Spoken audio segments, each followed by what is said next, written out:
Hello friends, welcome back to my channel Gyan Sankalp. तो friends, ये हमारा पॉलिटिकल साइंस का प्रैक्टिस सेशन सीरीज है। इसमें हम आज 50 क्वेश्चंस करने वाले हैं। अगर आप चैनल पे पहली बार आए हैं फ्रेंड्स, तो प्लीज़ चैनल को सब्सक्राइब कर लीजिएगा, और अगर वीडियो पसंद आती है तो लाइक भी कीजिएगा। मेरे चैनल पे आपको पॉलिटिकल साइंस और हिस्ट्री की क्लासेस ली जाती है। किसी भी स्टेट से हो आप, अगर टीचिंग एग्ज़ाम टीजीटी पीजीटी या किसी भी स्टेट का दे रहे हो तो उसमें काफ़ी हेल्प करेगा। इसके अलावा आप अगर यूजीसी नेट दे रहे हो पॉलिटिकल साइंस से, तो ये प्रैक्टिस सेशन आपके लिए काफ़ी बेनिफिशियल होने वाला है। तो स्टार्ट करते हैं आज का क्लास। पहला क्वेश्चन है, निम्नलिखित में से यह किसने कहा कि राजनीतिक सिद्धांत सामान्य शब्दों में व्यक्तियों को सजगता के साथ समझने और उनके सामूहिक जीवन और संगठन की समस्याओं को हल करने का प्रयास है। तो ये सेवाइन का कथन है। क्या है कथन? राजनीतिक सिद्धांत सामान्य शब्दों में व्यक्तियों को सजगता के साथ समझने और उनके सामूहिक जीवन और संगठन की समस्या को हल करने का प्रयास है। अगला क्वेश्चन नंबर 2, निम्नलिखित में से किसने राजनीतिक दर्शन की मृत्यु पर दुख प्रकट किया है? तो ऑप्शन में रॉबर्ट डेहल है, पीटर लासलेट है, पीटर विंच है और डेविड स्टर्न। तो option B, Peter Laslett. David Stern, Alfred Cobban जैसे विद्वान ने राजनीतिक सिद्धांत के हास्य की बात कही है। वहीं पीटर लासलेट और रॉबर्ट हॉल, अच्छा ये रॉबर्ट डॉल हैं, ने तो राजनीतिक सिद्धांत के निधन की घोषणा की है। अच्छा मृत्यु से दुख प्रकट किए, ये है पीटर लासलेट। ये आपके यूजीसी नेट में आया हुआ क्वेश्चन है। अगला है, नव उदारवाद के संदर्भ में निम्नलिखित में से कौन सा विकल्प सही नहीं है? नव उदारवाद के बारे में देखते हैं क्या क्या है। तो क्या बोल रहे हैं सही नहीं है? देखो, रोनाल्ड रीगन और मार्गरेट थैचर की सरकारों के दौरान नव उदारवाद दृष्टि व्यापक रूप से विकसित हुई। दूसरा है, यह अंतरराष्ट्रीय आर्थिक क्रम की किन्सीय धारणा पर प्रहार करता है। सी है, यह आर्थिक हस्तक्षेप नीति के पूर्णतः नाकार के रूप में उत्पन्न होता है। डी है, यह मुक्त बाजार और उदार पुनर्सुधारों पर बल देता है। तो इसका राइट आंसर है, यह आर्थिक अहस्तक्षेप नीति को पूर्णतः नकारने के रूप में उत्पन्न हुआ है। Option C is the right answer. तो नव उदारवाद के विषय में निम्नलिखित कथन सही है। कौन सा कथन यहाँ सही नहीं था ना? तो ये वाला नहीं सही है, ऑप्शन सी। बाकी ये जो तीनों कथन है वो सही है। अगला चलते हैं, और ना ये देख लो थोड़ा, यह मुक्त तथा खुले बाजार की आवश्यकता पर बल देता है। नव उदारवाद के प्रमुख समर्थक का नाम ध्यान रखो, स्टीफन सेंस, Ronald Reagan, Margaret Thatcher, Friedman. नव उदारवाद के सिद्धांत के आधार हेयक, फ्रीडमैन, नॉजिक के चिंतन में भी मिलता है। ठीक है। अगला है,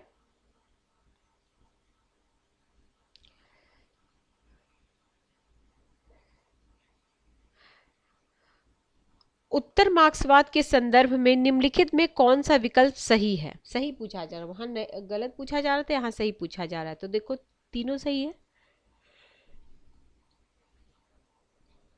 क्या है? श्रमिक वर्ग क्रांतिकारी आंदोलनों में विकसित नहीं हुआ है। आर्थिक वर्ग हित अपेक्षाकृत विचारधारा और राजनीतिक से स्वायत्त होता है। सी है, श्रमिक वर्ग समाजवाद में अपनी आधारभूत स्थिति को बनाए नहीं रख पाता। तो उपयुक्त सारा सही है। अगला क्वेश्चन है, क्वेश्चन नंबर 5, राजनीतिक विचारधारा के संदर्भ में निम्नलिखित में से कौन सा कथन सही नहीं है? ठीक है, बिल्कुल आप ध्यान से क्वेश्चन को जब भी पढ़े, नहीं पूछा जा रहा है तो इसमें कोई भी आंसर नहीं है, तो इस क्वेश्चन को हम,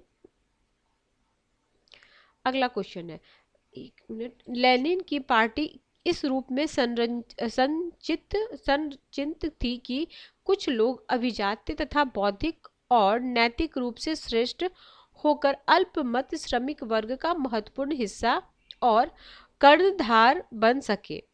तो ये है आपका सेवाइन का। एक बार मैं फिर से बोलती हूँ, देखिए, लेनिन की पार्टी इस रूप में संरचित थी कि कुछ लोग अभिजात्य तथा बौद्धिक और नैतिक रूप से श्रेष्ठ होकर अल्पमत श्रमिक वर्ग का महत्वपूर्ण हिस्सा और कर्णधार बन सके। ये था सेवाइन का ऑप्शन सी।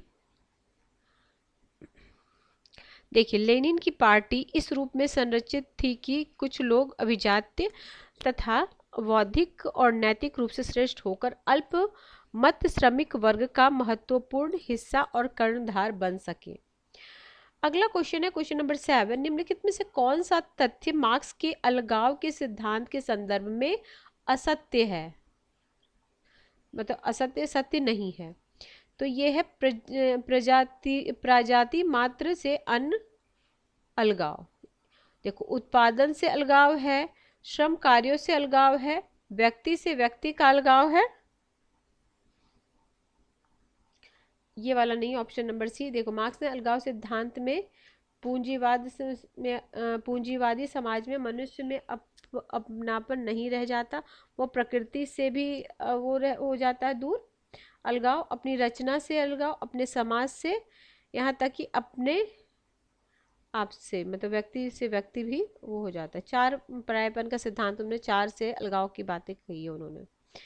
अगला है, तो 4 हो गया ना। देखो कौन कौन सा, वह प्रकृति से अलगाव, ठीक है, मतलब जो वस्तु बनती है उत्पादन या रचनाबुल उत्पादन से, समाज से और व्यक्ति से व्यक्ति। तो 1 2 3 4, ठीक है। प्रजाति मात्र से अन अलगाव नहीं है, अन अलगाव दिया था ना, ये नहीं, ठीक है, ये वाला सही नहीं है।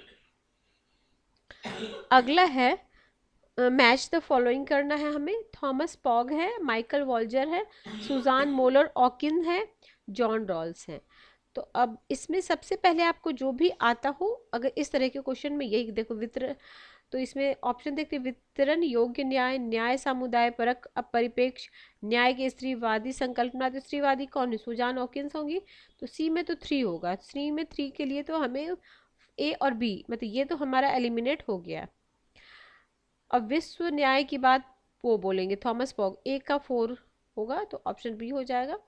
मैं मैच कर दे रही हूँ आपका, ए का 4 और बी का वॉल्जर समुदायवादी विचारक हैं, और सुजान ये हो गया, और रॉल्स हो जाएंगे वितरण योग्य न्याय, ठीक है। इसके हिसाब से B is the right answer. Next question, श्रेष्ठ परिषद नोकटर्नल काउंसिल का उल्लेख प्लेटो ने किस में किया था? तो ये लॉज में किया था, और ये इनकी लास्ट बुक भी कही जाती है, ठीक है, लॉज, द लॉज। इसमें थोड़े से ये यथार्थवादी हो, जैसे रिपब्लिक में तो काफ़ी आदर्शवादी आइडियल की बात करते हैं, इसमें थोड़े से ये, ठीक है। और लॉज से छोटी है, ठीक है, जैसे उल्लेख लॉज में की है। रिपब्लिक प्लेटो की महानतम कृति है, ठीक है। आकार की दृष्टि रिपब्लिक प्लेटो के अन्य ग्रंथों से बड़ा है, लॉज से छोटा है, अच्छा ओके, किंतु महत्व की दृष्टि से सबसे बड़ा है। आगे चलते हैं, क्वेश्चन है असर्शन रीजन का। अरस्तु के अनुसार संवैधानिक शासक की अपने प्रजाजनों पर सत्ता दासों के ऊपर स्वामी की सत्ता से नितांत भिन्न है। कारण है क्योंकि दास जन्म से ही निम्न एवं स्वयं शासन के लिए अयोग्य है। तो क्या है, सही बात है, अरस्तु के हिसाब से दोनों उसकी सही व्याख्या भी कर रहा है। अगला है, निम्नलिखित में किसके अनुसार विज्ञान निष्क्रिय जिज्ञासा का परिणाम है? दर्शन केवल बौद्धिक सजावट है, शिष्ट जीवन की सुख सुविधाएं चमकीले रंगीन फीते हैं। तो ये है जे रूसो, जीन जैक रूसो। इनका सोशल कॉन्ट्रैक्ट याद रखना कब? 1762। अगला, निम्नलिखित में से यह किसका विचार है कि गांधी ने सत्याग्रह को नहीं बनाया बल्कि सत्याग्रह ने गांधी को बनाया? तो ये काफी बार आया हुआ है, आर दिवाकर, ठीक है। ये क्वेश्चन मल्टीपल टाइम मतलब रिपीट हुआ है, पीजीटी में भी आ चुका है, और असिस्टेंट प्रोफेसर में भी ये क्वेश्चन आ चुका है, यूजीसी नेट का तो ये है ही क्वेश्चन 14 का। निम्नलिखित में से किस देश में नरेंद्र नाथ भट्टाचार्य ने मानवेंद्र नाथ रॉय के नाम से बस गए? कहाँ पे? तो मैक्सिको में। Option D is the right answer. तो मैक्सिको में नरेंद्र नाथ भट्टाचार्य मानवेंद्र नाथ राय के नाम से बस गए। भारत के समाजवादी चिंतकों में एम एन रॉय का विशेष स्थान है। वे भारत में न केवल समाजवाद के सैद्धांतिक व्याख्याकार के रूप में अपितु साम्यवाद के प्रचार प्रसार के रूप में भी जाने जाते हैं। एम एन रॉय ने नव मानवतावाद का प्रतिपादन किया। इनकी रचना रीजन, रोमांटिसिज्म एंड रिवोल्यूशन 1952। अगला है, निम्नलिखित में से किसने कहा जेल में भगवान उसके सामने प्रकट हुए, उसे गीता दी और उसको सनातन धर्म के सरल सत्य का बोध कराया? तो अरविंदो घोष। अगला है, अब कंपैरेटिव पॉलिटिक्स एवं विश्व के प्रमुख संविधान से इसमें क्वेश्चन आ जाएगा आपका। क्वेश्चन 15 है, तुलनात्मक राजनीति किसका अध्ययन है? तो ये सब प्रकार के राजनीतिक गतिविधियों, सरकारी एवं गैर सरकारी समस्त राजनीतिक घटनाओं का है। Option number B is the right answer. Next question पे चलते हैं। तुलनात्मक राजनीति के अध्ययन में निम्नलिखित उपागमों की उत्पत्ति का सही क्रम बताना है। ठीक है, तो इसका सबसे पहले दार्शनिक होगा, फिर हो जाएगा आपका, देखिए दार्शनिक है, फिर व्यवहारिक है, फिर व्यवस्था है, फिर नव संस्थात्मक है। तो इसके हिसाब से आपका option number B is the right answer. Next question है, निम्नलिखित आगत कार्यों को सही क्रम में पहचान कीजिए तथा नीचे दिए गए कूटों से सही उत्तर का चयन कीजिए। हित समूहीकरण है, हित अभिव्यक्तिकरण है, राजनीतिक संचार है, राजनीतिक सामाजिकरण तथा भर्ती है। तो सबसे पहला हो जाएगा राजनीतिक सामाजिकरण तथा भर्ती, फिर हित अभिव्यक्तिकरण हो जाएगा, हित सामूहिकरण हो जाएगा और राजनीतिक संचार हो जाएगा। तो इसका हो जाएगा डी। अगला है, वे समाजशास्त्री जिन्होंने गैब्रियल आमंड के संरचनात्मक प्रकारवाद को प्रभावित किया है। तो ये है पहला और दूसरा, मैक्स वेबर और टॉलकन पार्सन। ठीक है, option B is the right answer. अगला है क्वेश्चन, निम्नलिखित में से कौन सी शासन प्रणाली शक्ति पृथक्करण के सिद्धांत की उपज और उत्तराधिकारी समझी जाती है? तो यह है अमेरिका।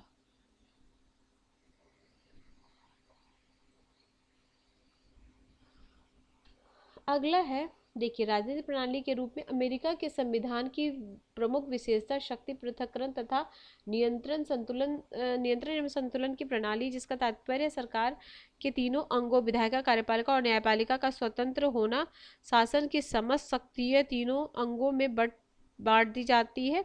जॉन लॉक इस सिद्धांत को आरंभिक रूप से प्रस्तुत। ठीक है, अगला है क्वेश्चन नंबर 20, निम्नलिखित में संयुक्त राज्य अमेरिका के संविधान के किस अनुच्छेद द्वारा राष्ट्रपति को कार्यकारी शक्तियां दी गई है? तो यह आर्टिकल 2। अगला है, मैच द फॉलोइंग है, दो सदन की सामान्य शक्तियां। उच्च सदन निम्न सदन की अपेक्षा अधिक शक्तिशाली, निम्न सदन उच्च सदन की तुलना में अधिक शक्तिशाली, नेशनल असेंबली सरकार गिरा सकती है। तो सबसे पहले तो क्या हो गया, देखिए उच्च सदन अमेरिका में सीनेट है तो वो ज़्यादा शक्तिशाली है, तो बी में आपका फर्स्ट होगा, बी में फर्स्ट। और भारत में क्या है, उच्च ये वाला निम्न सदन जो लोकसभा है वो ज़्यादा शक्तिशाली है, तो यानी सी में आपका सेकंड होगा। तो बी में फर्स्ट और सी में सेकंड, बी में फर्स्ट, ठीक है, बी में फर्स्ट और सी में सेकंड। ठीक है, ए हो जाएगा। और दोनों सदन की समान शक्ति स्विट्जरलैंड, नेशनल असेंबली सरकार गिरा सकती है फ्रांस। देख लीजिए, आप ले सकते हैं आप स्क्रीनशॉट, ये आपको पता होगा तो अच्छी बात है। अगला क्वेश्चन पे है, और अगर वीडियो पसंद आती है तो प्लीज़ फ्रेंड लाइक ज़रूर करें वीडियो को, और अपने फ्रेंड्स फैमिली में ज़रूर शेयर किया करें इस चैनल को। देखिए अगला है, निम्नलिखित पर विचार कीजिए। क्या क्या है, पॉकेट वीटो है, संघीय विधायिका को राष्ट्रपति का संदेश, तीसरा है गुड प्रणाली, चौथा है प्रकोष्ठ पद्धति, प्रिजन हॉल एक विधेयक। और ये निम्नलिखित में इसके संवैधानिक प्रणाली के भाग हैं। तो भारत की राजनीतिक, अमेरिका, स्विट्जरलैंड और ब्रिटेन। तो सबसे पहले हम देखेंगे पॉकेट वीटो, देखते हैं इसका क्या है। अच्छा, ये है क्या करना है इसमें, एक मिनट, निम्नलिखित पर विचार कीजिए। ये निम्नलिखित में किस संविधान, अच्छा किसके भाग है सही, तो सारे अमेरिका के राजनीतिक प्रणाली के भाग हैं। तो देखो, पॉकेट विकोट, संघीय विधायिका को राष्ट्रपति का संदेश, गुट प्रणाली, प्रकोष्ठ पद्धति, एक विधेयक, ये सभी लक्षण अमेरिकी राजनीतिक प्रणाली के हैं। अगला, निम्नलिखित में कौन से पूर्व ब्रिटानिक प्रधानमंत्री लेबर पार्टी के हैं? तो इसमें लेबर पार्टी के जो हो जाएंगे हेराल्ड विल्सन और Tony Blair. Option first and fourth, option A is the right answer. अमेरिकी उच्चतम न्यायालय के न्यायाधीश अपने पद पर कब तक बने रहते हैं? तो ये रहते मृत्यु होने तथा अपने त्यागपत्र तथा कांग्रेस द्वारा हटाए जाने पर। अगला है क्वेश्चन नंबर, देखिए, अमेरिकी संघीय न्यायपालिका में यह न्यायाधीश की इच्छा पर निर्भर करता है कि वह 70 वर्ष की आयु के बाद भी अवकाश ग्रहण करे या न करे, अर्थात अमेरिकी न्यायाधीश सदाचार पर्यंत आजीवन अपने पद पर आसीन रहता है। अगला है क्वेश्चन नंबर आपका 25। निम्नलिखित में से संघीय न्यायालय को राज्य द्वारा संघ के संकट एकाक द्वारा पारित विधेयक को तो अवैध घोषित करने का अधिकार है, पर संघीय विधेयक को नहीं। ठीक है, तो इसमें एक मिनट,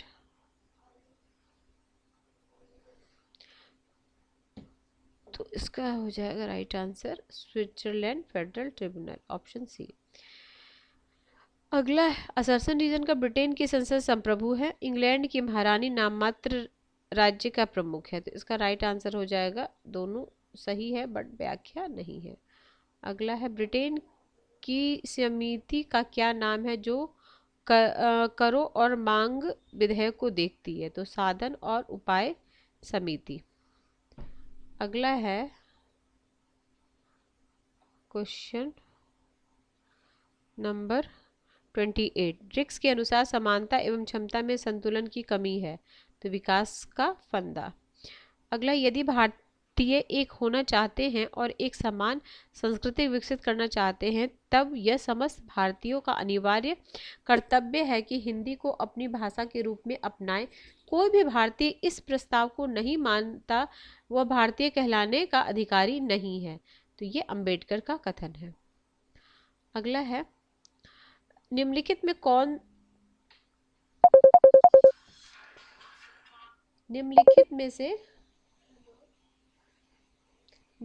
से कौन से कथन भारत के उपराष्ट्रपति और अमेरिकी के उपराष्ट्रपति के लिए सही है?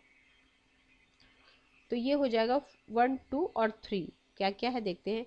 दोनों उपराष्ट्रपति चुने हुए हैं, दोनों अपने अपने देशों के उच्च सदनों के अध्यक्ष हैं। तीसरा है, दोनों उप राष्ट्रपति अपने संबंधित देशों के सदनों के सदस्य नहीं हैं। तो ऑप्शन यही है। अगला है क्वेश्चन नंबर आपका 31 में क्या भारतीय संविधान की विशेषता कहाँ कहाँ से ली गई है, ये बताना है। काफ़ी इंपॉर्टेंट है, काफ़ी इजी आपको लगता है, लेकिन हर बार एग्जाम में ये क्वेश्चन इससे आने ही है। भारतीय संविधान के जो स्रोत हैं, कहाँ कहाँ से क्या लिया गया है। तो ये देखिए, एकल नागरिकता ब्रिटेन से हो जाएगा, तो बी में फर्स्ट, तो एक सही आपका आ जाता। और देखिए, न्यायिक पुनर्विलोकन अमेरिका से है, एकल हो गया ब्रिटेन से। अवशिष्ट शक्तियां हैं राज्यसभा के सदस्यों का नामांकन, ये आयरिश, और अवशिष्ट शक्तियां हैं आपका कनाडा। अगला है, निम्नलिखित में से किस अधिनियम में प्रांतीय विषय को हस्तांतरित और आरक्षित विषय में परिभाषित किया गया, मतलब विषय में विभाजित किया गया था? तो ये था मॉन्टेस्क्यू चेम्सफोर्ड 1919। ठीक है, अगला है, निम्नलिखित में से किसे भारतीय राजनीति में संत परक मुहावरे सेंटली एडम्स के विचार? तो ये है मॉरिस जॉन्स का, ऑप्शन सी। ठीक है, अगला चलते हैं। अगला 34 हो गया ना। निर्भया मामले के बाद गठित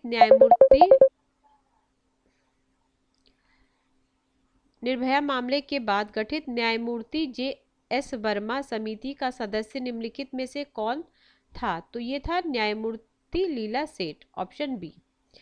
अगला है देखिए 35 क्वेश्चन, निम्नलिखित में से क्या भारत के निर्वाचन आयोग का कार्य नहीं है? तो ये किसी चुनाव को रद्द घोषित करना।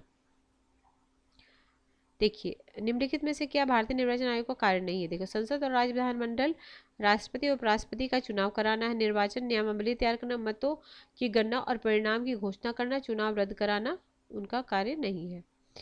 अगला है इससे रिलेटेड आर्टिकल जरूर ध्यान रखना, क्योंकि अब चुनाव आयोग से रिलेटेड आर्टिकल जरूर पूछते हैं, पहले भी पूछते थे, अभी भी जितने भी 224 के बाद जितने भी हैं, सॉरी 324 के बाद जो भी, मैं आपको शॉर्ट्स के थ्रू भी डाल दूंगी। मैंने ऐसे डाल भी रखा, मुझे ध्यान नहीं है, बट मैं आज भी डाल दूंगी। ये सब आर्टिकल अब पूछते हैं अंदर से। निम्नलिखित में से कौन से, पहले तो सिर्फ 324 पूछते थे सब निर्वाचन आयोग से का है, लेकिन अब किसमें हमें सार्वजनिक व्यस्त मताधिकार का है, किसमें निर्वाचन आयोग, तो मतलब उससे रिलेटेड जितने भी हैं आर्टिकल, वो सारा एक बार आप जरूर देख के जाइएगा, कोई भी एग्जाम आप दे रहे हो तो। निम्नलिखित में से कौन से सिद्धांत, और पंचायत राज वाला बहुत इंपॉर्टेंट है, और नगर पालिका वाला भी इंपॉर्टेंट है, पंचायती वाला उससे भी ज़्यादा इंपॉर्टेंट है, नगर पालिका से भी क्वेश्चन पूछता है उसके आर्टिकल से, तो उसके हर आर्टिकल को आपको पता होना चाहिए किससे क्या है। निम्नलिखित में से कौन सिद्धांत अनुच्छेद 356 के संबंध में मुंबई मुकदमे से आविर्भाव नहीं हुआ? तो ये हो गया आपका, यदि कोई नया राजनीतिक दल केंद्र में सत्ता में आता है तो उसका यह प्राधिकार है कि वह राज्य में अन्य दल द्वारा गठित मंत्रालय को बर्खास्त कर सकता है। Option C is the right answer. अगला है क्वेश्चन 356 हो गया। तो देखिए 356 मुंबई मुकदमे में आविर्भाव हुआ। 356 के अधीन जारी की गई घोषणा न्यायिक समीक्षा किया जाना, राज्य विधानसभा को संसद द्वारा घोषणा के अनुमोदन के बाद ही भंग किया जाना चाहिए। न्यायालय संघ सरकार से अपेक्षा करता है कि वह उस सामग्री को प्रकट करे जिसके आधार पर अनुच्छेद 356 का प्रयोग किया गया। अब देखिए यह है सदस्य है लोक लेखा समिति, प्राक्कलन समिति, विभाग से संबंधित अस्थायी संसदीय समिति, लोकसभा की व्यवस्था समिति। तो देखिए प्राक्कलन समिति में 30 है, और 30 किसके होते हैं? 30 लोकसभा के होते हैं। और लोक लेखा समिति में 22 सदस्य होते हैं, उसमें से 15 होते हैं लोकसभा से और 7 होते हैं आपके राज्यसभा से। फिर है सी, तो ए में हो गया आपका सेकंड, ए में सेकंड, और बी में फोर्थ, यानी बी हो जाएगा, और सी का हो जाएगा आपके 45 विभाग से संबंधित, और फिर हो जाएगा लोक सभा की व्यवस्था समिति 15। इस हिसाब से अगला 38 है, सर्च रीजन का क्वेश्चन है, मुकदमे में पर निर्णय लेते समय न्यायालय नैसर्गिक न्याय के सिद्धांत का पालन करते हैं। ठीक है, न्याय किया कि नहीं जाना चाहिए, अपितु यह प्रतीत भी होना चाहिए वह स्पष्ट और असंदिग्ध। तो आंसर हो जाएगा, दोनों सही है और सही इसकी व्याख्या है। अगला है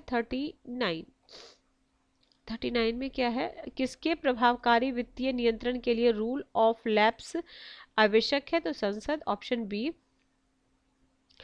भारत के सरकारी मंत्रालय में डेस्क ऑफिसर सिस्टम के निम्नलिखित लाभ हैं, क्या है लाभ? तो इसके लाभ हैं आपके मामलों का त्वरित निपटारा, फिर व्यय की न्यूनता और गुणात्मक सुधार।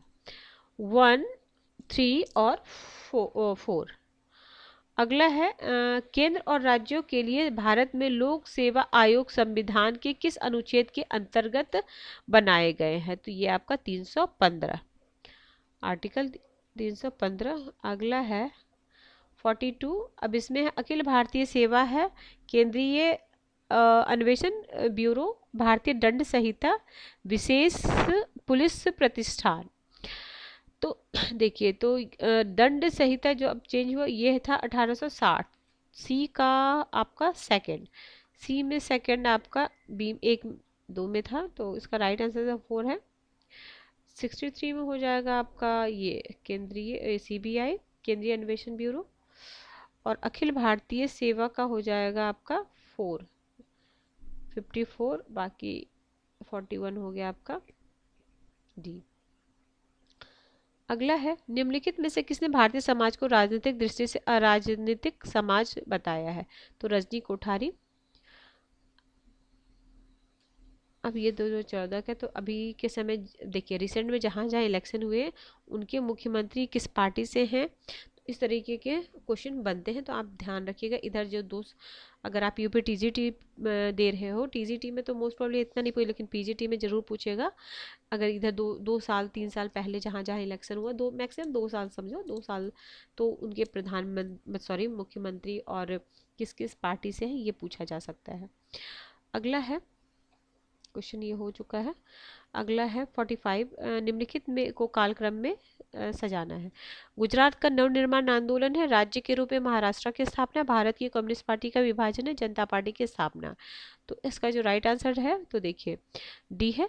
1960 में महाराष्ट्र की स्थापना हुई है।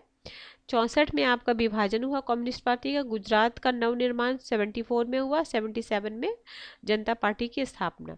अगला, लोक प्रशासन के विकास में उत्तर 1970 का चरण निम्नलिखित में से किससे अभिलक्षित है, तो यह मूल्य अभिविन्यास। अगला है, मुने का यह कथन कि उच्च प्राधिकारी द्वारा विशिष्ट प्राधिकार प्रदान करना किस संदर्भ में, तो ये प्रत्यायोजन, ऑप्शन डी, ऑप्शन डी। अगला है 48, निम्नलिखित में से कौन सा फ्रेड डब्ल्यू डिक्स द्वारा प्रस्तुत किसी समाज की प्रकारात्मक आवश्यकताओं की सूची में नहीं था, तो ये था प्रशासनिक, ऑप्शन बी।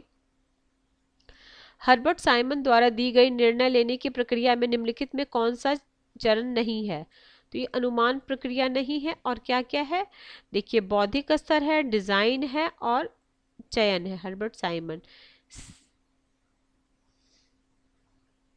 CID, देखिए CID है ये, तो ऐसे नहीं